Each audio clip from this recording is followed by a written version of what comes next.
The Ford report also describes a hierarchy of racism. The party's more recent steps to address the problems with anti-Semitism, for example, have not been matched by a commitment to tackle other forms of racism.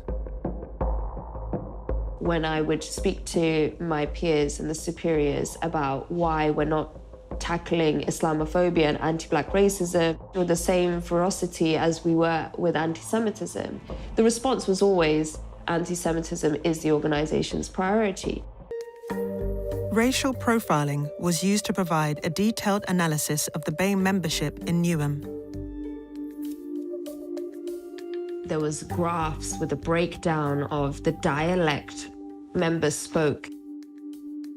If you're using ethnicity to identify people as a problem within your group, then that suggests that there's something institutionally wrong. It's victimisation and weaponisation of Islamophobia. I find this dossier completely unbelievable. And reading this, it's like reading some sort of far-right tract by some demented American right-winger. And this is published or done inside the Labour Party. The Labour files include David Evans' job interview with Keir Starmer before he was appointed General Secretary. I want to ask you about the Red Wall, or the so-called Red Wall, which we saw collapsing over a number of years, but particularly in certain communities in 2019. We, the Labour Party, need to re-engage with those communities. How would you propose that we do that? The Labour Party's lost its way. Al Jazeera's Labour files actually corroborate that there is something rather ill, troubling, frightening about the Labour Party.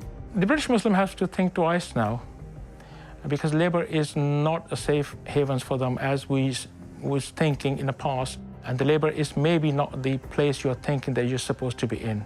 What the Labour Party took from me was a sense of believing that I could be a part of something bigger than me and advocate for change and, you know, a better world. What happened to me was enough to make me step down. It reeks of a culture where anti-Black racism is not only accepted, not only tolerated, but actively promoted.